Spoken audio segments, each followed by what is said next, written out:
नमस्कार, India voice देख रहे हैं आप और मैं हूं आपके साथ शिवम दुबे। बुलेटिन की शुरुआत करेंगे बड़ी और अहम खबर के साथ। जौनपुर से बड़ी खबर आपको बता दें कि अटाला मस्जिद पर सुनवाई चल गई है। अब 18 फरवरी को सुनवाई होगी। जौनपुर कोर्ट में हिंदू पक्ष की याचिका डाली गई थी और अब इस पर सुनवाई वो टल गई है। अब 18 फरवरी को अगली सुनवाई होगी। तो ये बड़ी खबर हम आपको बता रहे हैं। अटाला मस्जिद पर सुनवाई टल गई है। 18 फरवरी को अब अगली सुनवाई होगी। जौनपुर कोर्ट में हिंदू पक्ष ने याचिका दायर की थी जिस पर अब सुनवाई 18 फरवरी को होगी। तो ये बड़ी खबर हम आपको बता रहे हैं, जहां पर जौनपुर कोर्ट में हिंदू पक्ष की याचिका पर सुनवाई नहीं हो पाई और अब 18 फरवरी को अगली सुनवाई होगी। तो आपको बता दें कि जौनपुर से यह बड़ी खबर, अटाला मस्जिद पर सुनवाई टल गई। क्योंकि आपको बता दें कि हिंदू पक्ष का यह कहना है कि यह अटाला मस्जिद नहीं बल्कि अटला देवी मंदिर, और इस मंदिर मस्जिद के विवाद में सुनवाई होनी थी जिस पर अब सुनवाई 18 फरवरी को होगी।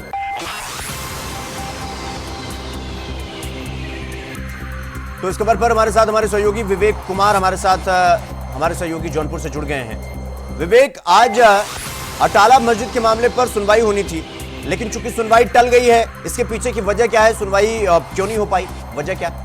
और शिवम, बिल्कुल आपको बता दो, जौनपुर की जिला कोर्ट में जो है अटाला मस्जिद मामले की आज सुनवाई होनी थी। दोनों पक्षों की दलील सुनने के बाद कोर्ट ने 18 फरवरी को अग्रिम जो है तारीख जो मुकर्रर की है, अब 18 फरवरी को तय की जाएगी।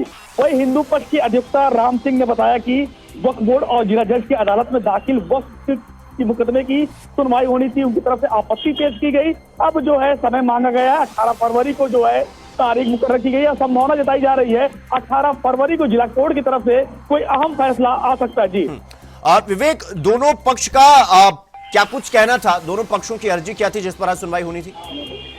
और देखिए, इससे पहले जो है अटाला मस्जिद की सुनवाई को लेकर जो एक फैसला थी सर्वे को लेकर, हालांकि 16 दिसंबर को जो है सुनवाई होनी थी लेकिन अब उसकी तारीख 4 मार्च को तय कर दी गई है। लेकिन जो आज अटाला मस्जिद की सुनवाई होनी थी, और मुस्लिम पक्ष का कहना कि अटाला मस्जिद है, लेकिन हिंदू पक्ष की तरफ से स्वराज वाहिनी एसोसिएशन का दावा है कि ये मंदिर को तोड़कर मस्जिद बनाया गया, क्योंकि कन्नौज के राजा विजय चंद्र का जमाने में ये मंदिर बनाया गया था, जो कि हिंदू पक्ष का दावा है। हिंदू पक्ष का दावा यह भी है कि अटाला देवी की जो मंदिर है, हालांकि अब अटाला की इमारतें जो है राज खोलेगी क्या मस्जिद है वाकई में ये मंदिर, अब कोर्ट का फैसला आना बाकी है। यानी कि हिंदू पक्ष का जो कहना है, उन्होंने जो याचिका दायर की थी उसमें यह कि सिर्फ इसका सर्वेक्षण होना चाहिए, या इस पर और आगे हिंदू पक्ष सुनवाई चाहता है?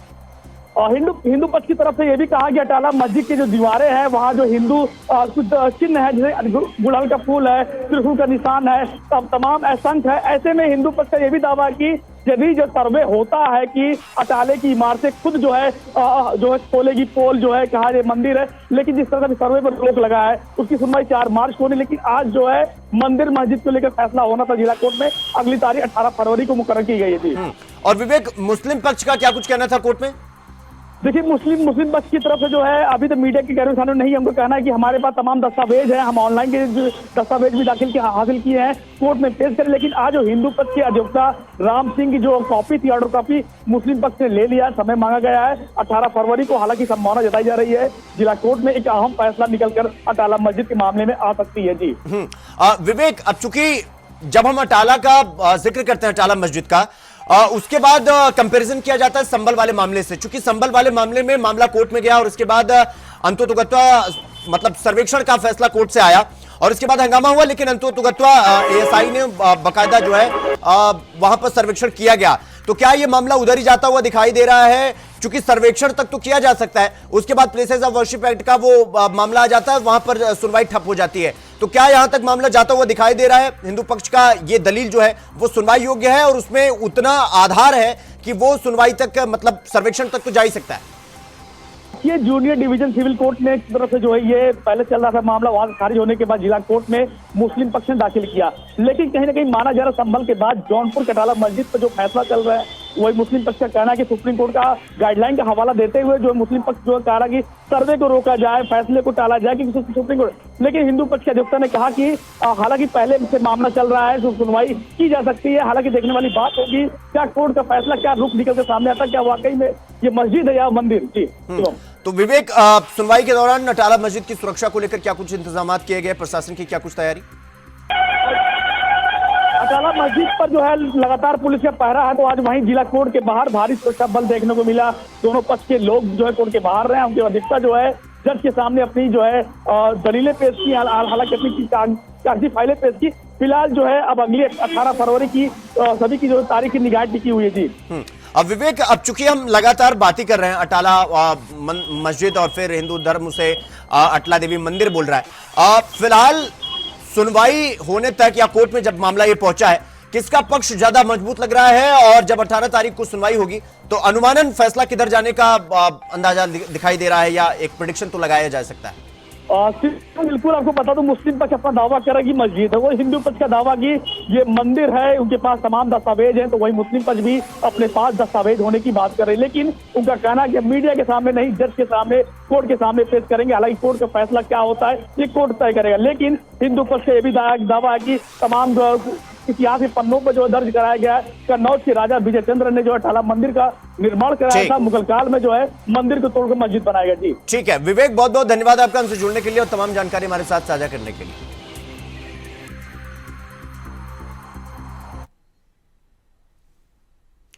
तो रुक करेंगे अगली खबर की ओर। प्रधानमंत्री नरेंद्र मोदी ने आज ग्रामीण भारत महोत्सव 2025 का उद्घाटन किया। इससे पहले प्रधानमंत्री ने सोशल मीडिया पर साझा एक पोस्ट में लिखा कि हमारे गांव जितने समृद्ध होंगे, विकसित भारत के संकल्प को साकार करने में उनकी भूमिका उतनी ही बड़ी होगी। ग्रामीण भारत महोत्सव 2025 में प्रधानमंत्री नरेंद्र मोदी ने कहा, लाखों गांवों में हर घर तक स्वच्छ पीने का पानी पहुंच रहा है। आज 1.5 लाख से ज्यादा आयुष्मान आरोग्य मंदिरों में लोगों को स्वास्थ्य सेवाओं के बेहतर विकल्प मिल रहे हैं। डिजिटल तकनीक की मदद से हमने देश के सर्वश्रेष्ठ डॉक्टरों और अस्पतालों को भी गांवों से जोड़ा है और टेलीमेडिसिन का भी लाभ उठाया है। ग्रामीण अर्थव्यवस्था को मजबूत करने के लिए यह बहुत जरूरी है कि गांव के हर वर्ग को ध्यान में रखकर आर्थिक नीतियां बनाई जाएं। साथियों, हम में से जो लोग गांव से जुड़े हैं, गांव में पले बड़े हैं, वो जानते हैं कि भारत के गांवों की ताकत क्या है। जो गांव में बसा है, गांव भी उसके भीतर बस जाता है।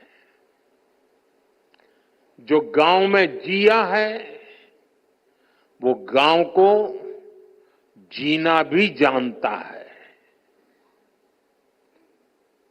मेरा ये सौभाग्य रहा कि मेरा बचपन भी एक छोटे से कस्बे में एक साधारण परिवेश में बीता, और बाद में जब मैं घर से निकला तो भी अधिकांश समय देश के गांव देहात में ही गुजरा। और इसलिए मैंने गांव की समस्याओं को भी जिया है और गांव की संभावनाओं को भी जाना है। मैंने बचपन से देखा है कि गांव में लोग कितनी मेहनत करते रहे हैं, लेकिन पूंजी की कमी के कारण उन्हें पर्याप्त अवसर नहीं मिल पाते थे। मैंने देखा है गांव में लोगों की इतनी विविधताओं से भरा सामर्थ्य होता है, लेकिन वो सामर्थ्य जीवन की मूलभूत लड़ाइयों में ही खप जाता है। कभी प्राकृतिक आपदा के कारण फसल नहीं होती थी, कभी बाजार तक न होने के कारण फसल फेंकनी पड़ती थी। इन परेशानियों को मेरे मन में गांव गरीब की सेवा का संकल्प जगा, उनकी समस्याओं के समाधान की प्रेरणा आई। आज देश के ग्रामीण इलाकों में जो काम हो रहे हैं, उनमें गांवों के सिखाए अनुभवों की भी भूमिका है। 2014 से मैं लगातार हर पल ग्रामीण भारत की सेवा में लगा हूं। गांव के लोगों को गरिमापूर्ण जीवन देना, ये मेरी सरकार की प्राथमिकता है। हमारा विजन है भारत के गांव के लोग सशक्त बने, उन्हें गांव में ही आगे बढ़ने के ज्यादा से ज्यादा अवसर मिले, उन्हें पलायन ना करना पड़े, गांव के लोगों का जीवन आसान हो। और इसलिए हमने गांव-गांव में मूलभूत सुविधाओं की गारंटी का अभियान चलाया। स्वच्छ भारत अभियान के जरिए हमने घर घर में शौचालय बनवाए। पीएम आवास योजना के तहत हमने ग्रामीण इलाकों। तो यहां पर रुकेंगे छोटे से ब्रेक के लिए। खबरों का सिलसिला जारी है, फौरन लौट रहा है। तो ब्रेक के बाद एक बार फिर आप सबका स्वागत है। मेरे साथ रुक करेंगे अगली और बड़ी खबर की ओर। लखनऊ से बड़ी खबर आपको बता दें कि समाजवादी पार्टी के कार्यालय में बड़ी बैठक हो रही है और इस बैठक में समाजवादी पार्टी के सभी बड़े पदाधिकारी शामिल, फ्रंटल संगठनों के पदाधिकारी भी मौजूद हैं इस बैठक में। तो ये बड़ी खबर हम आपको बता रहे हैं लखनऊ से, जहां पर सपा कार्यालय में बड़ी बैठक हो रही है और इस बैठक में समाजवादी पार्टी के सभी बड़े पदाधिकारी इस बैठक में शामिल हैं। फ्रंटल संगठनों के पदाधिकारी भी इस बैठक में मौजूद हैं। तो ये बड़ी खबर हम आपको बता रहे हैं। सपा कार्यालय में ये बैठक चल रही है। तो इस खबर पर हमारे साथ हमारे सहयोगी मोहम्मद आसिफ हमारे साथ लखनऊ से जुड़ गए हैं। आसिफ, समाजवादी पार्टी के कार्यालय में ये बैठक चल रही है, बैठक से जुड़ी क्या कुछ जानकारी आपके पास और इस बैठक में कौन कौन से नेता शामिल है? देखिए शिवम, आज समाजवादी पार्टी के प्रमुख अखिलेश यादव ने सभी फ्रंटल पदाधिकारियों की एक अहम मीटिंग बुलाई है और इस मीटिंग में प्रदेश भर के सभी फ्रंटल अध्यक्ष और पदाधिकारी मौजूद हैं। अगर बात बड़े नेताओं की करें तो चाचा शिवपाल यादव भी मौजूद हैं, नेता प्रतिपक्ष माता प्रसाद पांडे, अयोध्या सांसद अवधेश प्रसाद और इसके साथ ही साथ डिम्पल यादव भी मौजूद हैं। और इस बैठक में 27 के रण की तैयारी का पूरा प्लान तैयार किया जा रहा है। हालांकि 27 का रण अभी काफ़ी दूर है, लेकिन इन सब के बीच जिस तरह से समाजवादी पार्टी पूरी तरह से सियासी मोड में आ गई है, नए वर्ष की शुरुआत में ही जिस तरह से पीडीए फार्मूलों को आगे बढ़ाते हुए पीडीए कैलेंडर सपा प्रमुख अखिलेश यादव ने जारी किया और उसके अगले दिन से ही लगातार बैठकों का सिलसिला चल रहा है। कल सपा प्रमुख अखिलेश यादव ने अपने कार्यकर्ताओं नेताओं से मुलाकात किया था और चुनावी टिप्स दिया था, लेकिन आज जो बैठक हो रही है फ्रंटल पदाधिकारियों के साथ, यह काफ़ी अहम है और यह कहा जा रहा है कि सपा प्रमुख अखिलेश यादव इस बैठक में पीडीए फार्मूलों को मजबूत बनाने और साथ ही साथ चुनावी टिप्स भी दे रहे हैं। और यह भी कहा जा रहा है कि जिस तरीके से बीजेपी की तरफ से भी कहीं ना कहीं पीडीए दांव खेला जा रहा है, बीजेपी के पीडीए दांव से आगे निकलने की कोशिश समाजवादी करने की कोशिश में लगी हुई है, क्योंकि अगर बीजेपी हावी होता है तो जिस तरह से उपचुनाव में 2 ही सीटों पर समाजवादी पार्टी पूरी तरह से सिमट गई थी और आने वाले दिनों में भी ऐसा नज़ारा देखने को मिल सकता है और उपचुनाव से कहीं न कहीं समाजवादी पार्टी के सामने दूध का जला छाछ भी जिस तरह से फूंक कर पिया जाता है, वही कहावत चरितार्थ हो रही है। और जिस तरीके से अब एक नया जोश भरने की कोशिश समाजवादी पार्टी प्रमुख अखिलेश यादव की तरफ से किया जा रहा है। और सबसे बड़ी अहम बात यह है कि चाचा शिवपाल भी इस बैठक का हिस्सा बने हैं, क्योंकि चाचा शिवपाल यादव राजनीति के महायोद्धा भी माने जाते हैं। उनकी जो रणनीति है कहीं न कहीं प्रभावी रहती है। और ऐसे में नए साल की शुरुआत होते ही जिस तरीके से सपा प्रमुख अखिलेश यादव ने चाचा शिवपाल यादव का साथ पकड़ा है, उनको आज अहम मीटिंग में भी बुलाया है। कई सांसद मौजूद हैं और एक मंथन चल रहा है कि कैसे आगे की रणनीति तैयार की जाए। हालांकि आज की बैठक के दौरान नववर्ष की शुभकामनाओं का सिलसिला भी चल रहा है, लेकिन इन सब के बीच जिस तरीके से सपा प्रमुख अखिलेश यादव बेहद संजीदा दिख रहे हैं 27 के रण को लेकर, क्योंकि उनके सामने सबसे बड़ी टेंशन बसपा चीफ मायावती भी हैं, क्योंकि उनकी पार्टी भी मुस्लिमों और दलितों पर पूरा फोकस करेगी। और इधर बीजेपी की बात करें तो बीजेपी भी कहीं ना कहीं जो है दलितों पर पूरा फोकस रहेगा।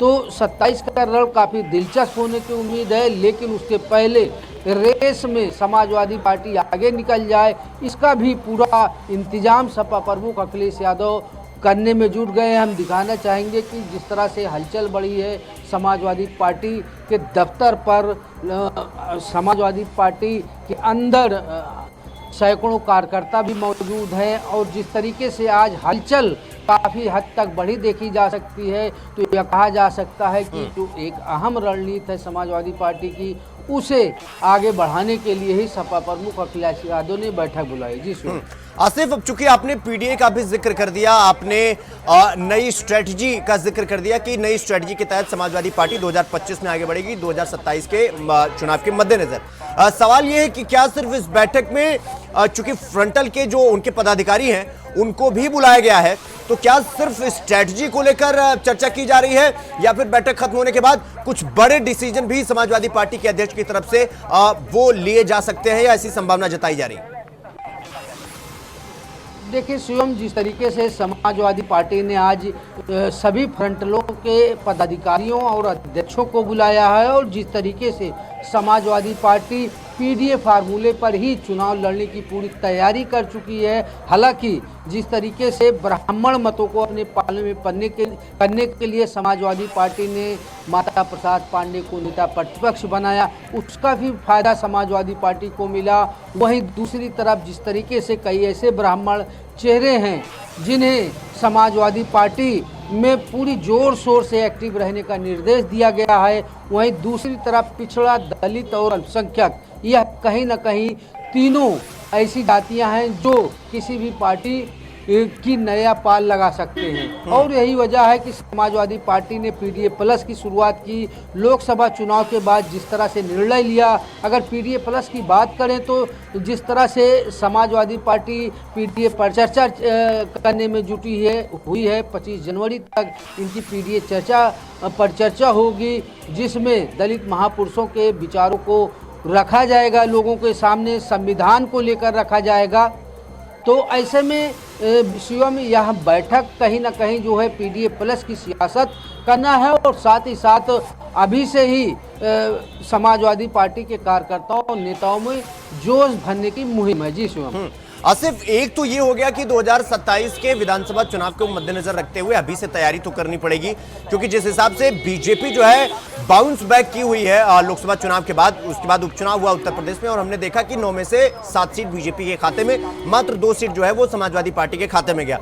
अब एक जो अयोध्या वाली सीट बची हुई है, उस पर किस तरीके से स्ट्रेटजी बनाकर मैदान में उतरा जाए, क्या उस पर भी पूरी तैयारी है, या सारा का सारा फोकस उपचुनाव से हटकर अब सीधा विधानसभा चुनाव के, क्योंकि अब साल महज अगर 2025 को ले लें तो 3 साल का समय बचा है, तीसरे साल तो चुनाव होना है, अब समय बहुत कम बचा है, इसलिए स्ट्रेटजी अभी से मैदान में उतारनी होगी पीडीए फॉर्मूले के तहत।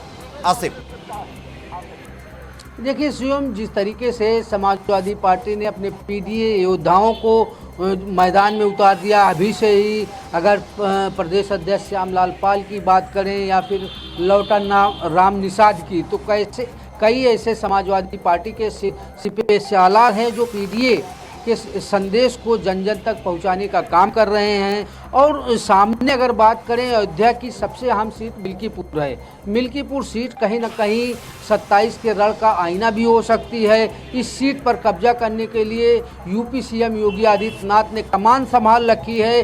वहीं दूसरी तरफ सांसद अवधेश प्रसाद मिल्कीपुर सीट से अपने बेटे को चुनाव मैदान में उतार दिए हैं। समाजवादी पार्टी ने उतार दिया है और जिस तरह से अवधेश प्रसाद एक दम भर रहे हैं। लेकिन अगर नतीजों की बात करें पिछले उपचुनाव की, तो जिस तरीके से 7 सीटों पर समाजवादी पार्टी ने पूरी तरह से कब्जा कर लिया और सिर्फ 2 ही सीटों पर समाजवादी पार्टी का कब्जा रहा। तो ऐसे में जो चुनावी समीकरण की बात करें लोकसभा चुनाव को देखते हुए, तो लोकसभा चुनाव में 37 सीटों पर सपा ने कब्जा किया।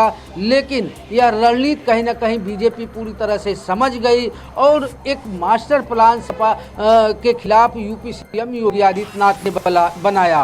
अब जिस तरह से उपचुनाव के परिणाम आए, यहाँ पर समाजवादी पार्टी को झटका लगा और बीजेपी को बड़ी बढ़त मिली। ऐसे में अब जो रणनीति है उसमें काफ़ी कुछ फेरबदल देखा जा रहा है समाजवादी पार्टी की तरफ से। और जिस तरीके से समाजवादी पार्टी ने पीडीए फार्मूला को आगे बढ़ाते हुए पीडीए पर चर्चा शुरू की, छात्रों के बीच कार्यक्रम किया जा रहा है, गांव-गांव जाकर पीडीए नेता दलित महापुरुषों के जो उपदेश हैं उसे रखा जा रहा है। तो ऐसे में कहा जा सकता है कि आगे का रण भीषण होगा। लेकिन अभी सामने मिल्कीपुर का उपचुनाव है और उपचुनाव के बाद ही 27 के रण की शुरुआत होगी। लेकिन जिस तरीके से 27 के रण और उपचुनाव को लेकर समाजवादी पार्टी एक एयर बनाने का काम कर रही है और यह भी पता चला है कि ठीक है आसिफ, बहुत बहुत धन्यवाद आपका हमसे जुड़ने के लिए और तमाम जानकारी हमारे साथ साझा करने के लिए। तो खबर इंडिया वॉइस में फिलहाल अभी के लिए बस इतना ही। देश और दुनिया की तमाम खबरों को देखने के लिए देखते रहिए इंडिया वॉइस। नमस्कार।